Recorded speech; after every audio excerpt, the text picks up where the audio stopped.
ॐ भूर्भुवः स्वः तत्सवितुर्वरेण्यं भर्गो देवस्य धीमहि धियो यो नः प्रचोदयात्।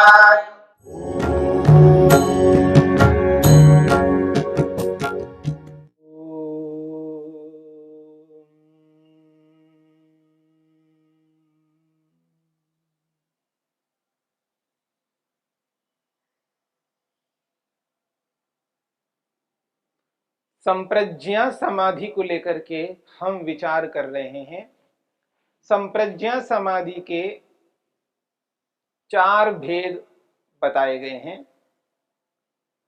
वितर्क, विचार, आनंद और अस्मिता। इन 4 भेदों में से 2 भेदों को लेकर के हमने विचार किया है: वितर्क और विचार। वितर्क समाधि में 5 स्थूल भूतों का साक्षात्कार होता है और विचार नामक समाधि में 5 सूक्ष्म भूतों का साक्षात्कार होता है, जो स्थूल भूतों के कारण है। इस प्रकार से 10 पदार्थों का साक्षात्कार इन 2 प्रकार के भेदों में योगी को होता है। जब इनको बार बार प्रत्यक्ष कर करके निश्चिंत हो जाता है तो योग साधक और आगे बढ़ जाता है, आगे के पदार्थों का साक्षात्कार करने के लिए उद्यम, मेहनत, पुरुषार्थ करता है, वैसा ही तप करता है, वैसी श्रद्धा रखता है, वैसा ही संयम रखता है, वैसी ही निरंतरता उसके अभ्यास में रहती है और अपने अभ्यास को और उत्कृष्ट करता हुआ और सूक्ष्मता से आगे बढ़ता हुआ संप्रज्ञा समाधि के तीसरे भेद को प्राप्त करने लगता है। और संप्रज्ञा समाधि का तीसरा जो भेद है वो आनंद समाधि। आनंद नामक समाधि में आगे बढ़ करके वो उस स्थिति को प्राप्त कर लेता है। जो आनंद नामक समाधि है, इस समाधि के अंतर्गत बहुत सारे तत्वों का दर्शन करता है।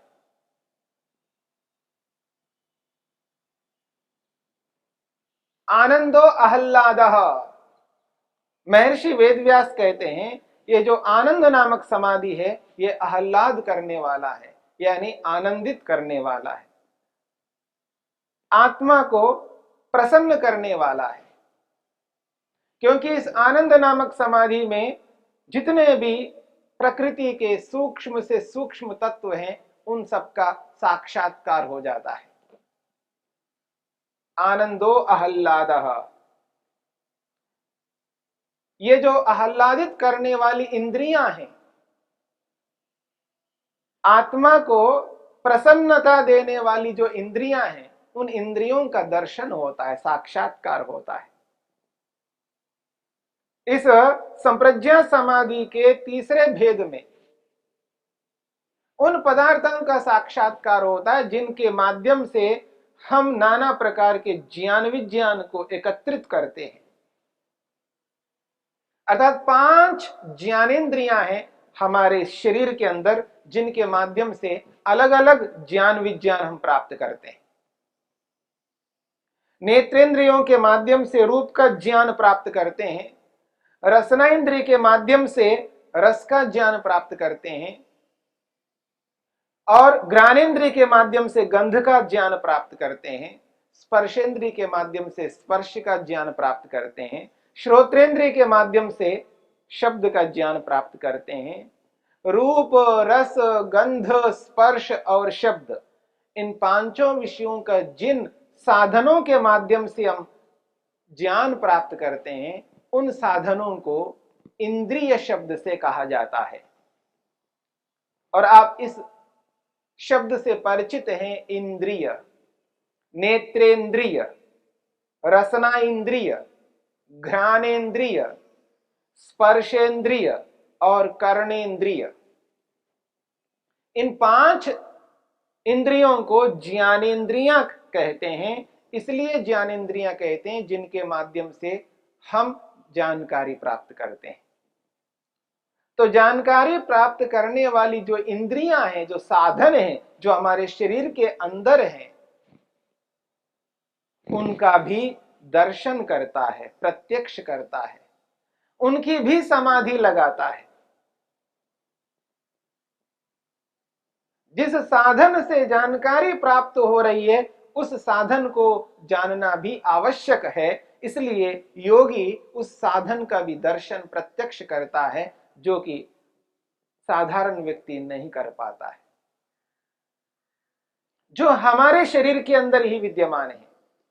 हमारे शरीर के अंदर विद्यमान ये जो ज्ञानेंद्रियां हैं, इन 5 ज्ञानेंद्रियों का दर्शन इस आनंद नामक समाधि में करता है। और इसी प्रकार से हमारे शरीर के अंदर 5 कर्मेंद्रियां भी है। 5 कर्मेंद्रियों का भी इसी आनंद नामक समाधि में दर्शन करता है, प्रत्यक्ष करता है। और ये जो 5 कर्मेंद्रियां हैं जिनके माध्यम से हम कर्म करते हैं, और ये 5 कर्मेंद्रियां हमारे शरीर के अंदर विद्यमान हैं। जिस वाणी से मैं बोल रहा हूं, जिस वाणी से मैं बोल रहा हूं, इसको वाग इंद्रिय कहते हैं, वाणी कहते हैं। एक इंद्रिय है, एक ऐसा साधन है जिसके माध्यम से मैं बोल रहा हूं, वाग इंद्रिय, जिसको हम वाणी कहते हैं। हस्तेंद्रिय, जो हाथों में है, जिनसे हम नाना प्रकार के कर्म करते हैं इन हाथों से, हस्तेंद्रिय। पादेंद्रिय, जो पांव में रहती है, जो आने जाने का कर्म करती है, पादेंद्रिय। वागेंद्रिय, हस्तेंद्रिय, पादेंद्रिय और 2 इंद्रियां गुप्त इंद्रियां कहलाती है, एक मूत्रेंद्रिय और एक गुदा इंद्रिय। इन 5 कर्मेंद्रियों का साक्षात्कार भी इस आनंद नामक समाधि में होता है। 5 ज्ञानेंद्रियां और 5 कर्मेंद्रियां, इन 10 इंद्रियों का साक्षात्कार इस आनंद नामक समाधि में होता है। और इसके साथ साथ 11वां पदार्थ है जिसको हम मन शब्द से कहते हैं, चित्त शब्द से कहते हैं, जो मनन कराता है, जो विचार कराता है, संकल्प विकल्प करवाता है, जिसके माध्यम से हम बहुत सारे पदार्थों का दर्शन प्रत्यक्ष करते हैं। इसी मन के माध्यम से 5 स्थूल भूतों का प्रत्यक्ष करते हैं। इसी मन के माध्यम से 5 सूक्ष्म भूतों का प्रत्यक्ष करते हैं। इसी मन के माध्यम से 5 ज्ञानेंद्रियों का प्रत्यक्ष करते हैं। इसी मन के माध्यम से 5 कर्मेंद्रियों का प्रत्यक्ष करते हैं और इसी के माध्यम से इसी का प्रत्यक्ष भी करते हैं। मन से मन का प्रत्यक्ष, मन से मन का प्रत्यक्ष होता है। जिस प्रकार से एक दीपक, जलता हुआ एक दीपक दूसरे पदार्थों का प्रत्यक्ष कराता हुआ स्वयं का भी प्रत्यक्ष कराता है, जिस प्रकार से एक दीपक जो हम लोग जलाया करते हैं, जब बिजली नहीं होती है तो दीपक जलाते हैं। ये जो दीपक है वो दीपक दूसरे पदार्थों का प्रत्यक्ष कराता हुआ स्वयं का भी प्रत्यक्ष कराता है। ठीक इसी प्रकार हमारे शरीर में रहने वाला ये जो मन है, जिस मन के माध्यम से हम नाना प्रकार के पदार्थों का प्रत्यक्ष कर रहे हैं, समाधि में बैठ करके स्थूल सूक्ष्म भूतों का प्रत्यक्ष कर रहे हैं, समाधि में बैठ करके ज्ञानेंद्रियों कर्मेंद्रियों का प्रत्यक्ष कर रहे हैं, तो उसी प्रकार मन जो है स्वयं का भी प्रत्यक्ष कराता है। जहां मन अन्यों का प्रत्यक्ष कराता है वहां स्वयं का भी प्रत्यक्ष दर्शन कराता है। तो 11वां पदार्थ है मन, जिसका प्रत्यक्ष आनंद नामक समाधि में बैठ करके योगी करता है। एक और पदार्थ है जिसका नाम है अहंकार, जो हमारे शरीर के अंदर विद्यमान है। यहां अहंकार का अर्थ अभिमान नहीं है। जो व्यक्ति अविद्या से, मूर्खता से, अज्ञानता से युक्त होकर के जो अभिमान किया करता है, उसको भी अहंकार शब्द से कहा जाता है, पर वह अहंकार ज्ञानात्मक अलग चीज है। और यहां जो अहंकार है ये वस्तुआत्मक है, एक वस्तु, एक पदार्थ है।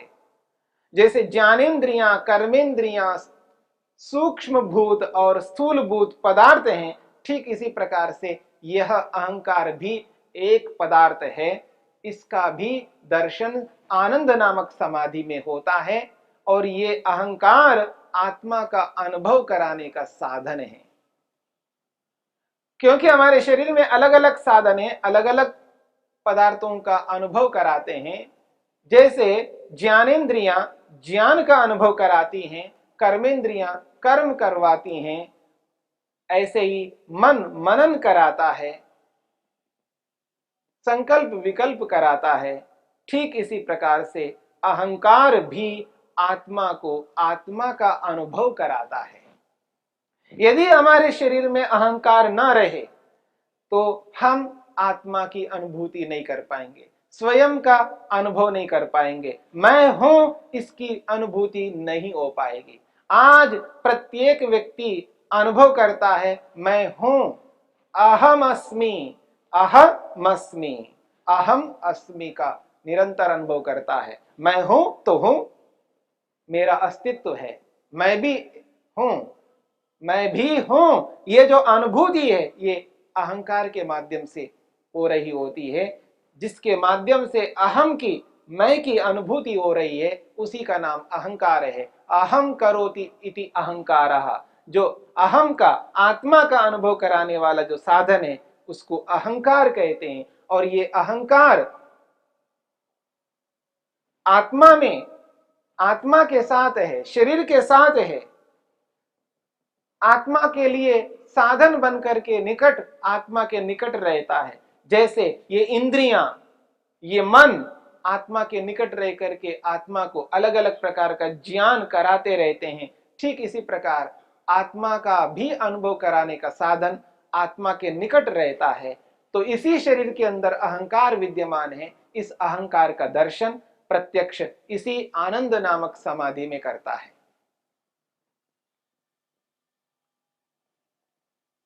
देखिएगा, 5 ज्ञानेन्द्रियां, 5 कर्मेंद्रियां, एक मन, 11 और 12वां पदार्थ है अहंकार।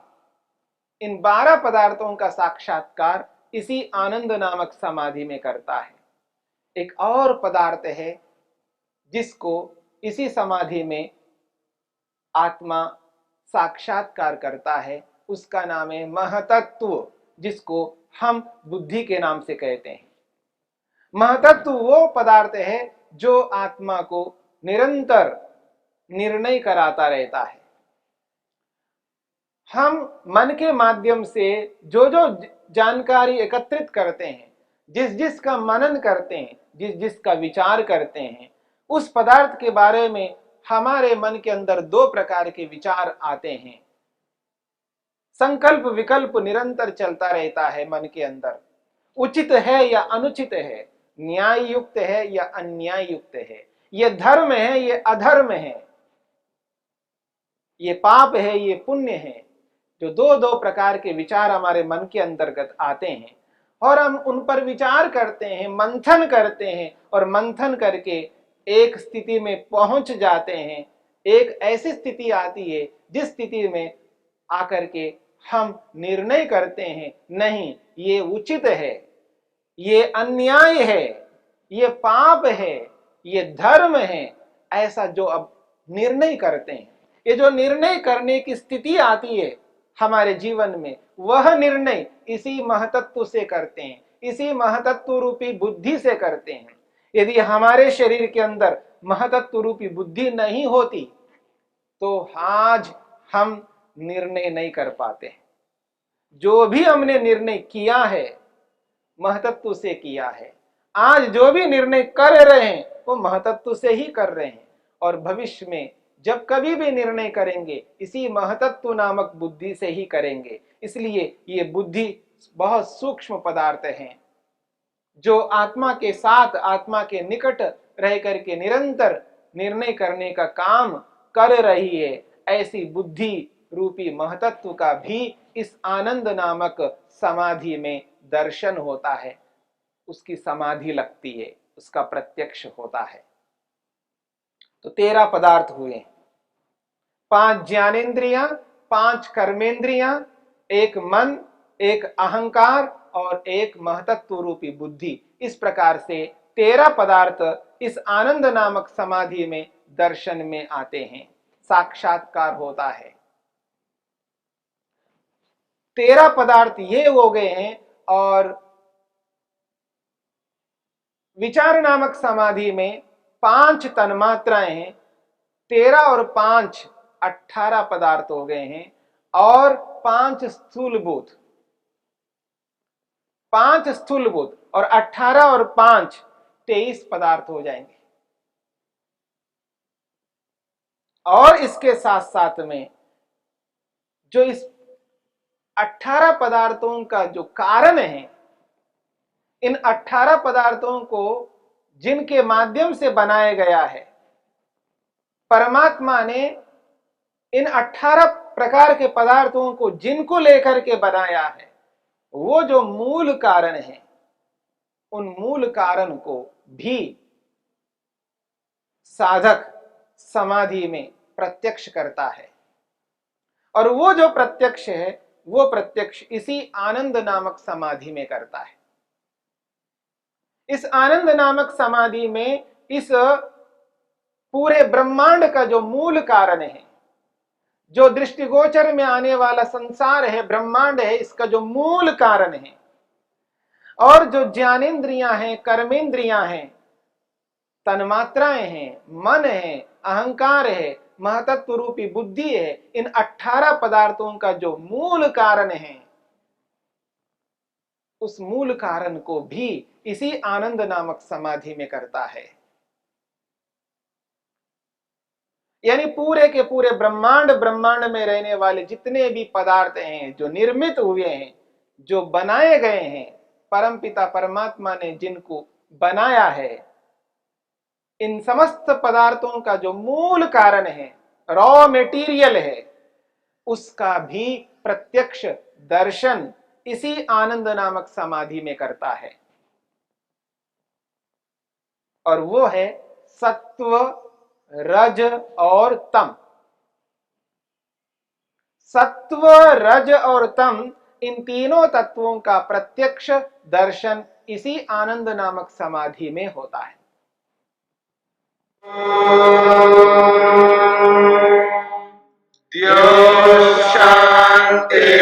शान्तिरन्तरिक्षं शान्ति पृथिवी शान्तिरापः शान्तिरोषधयः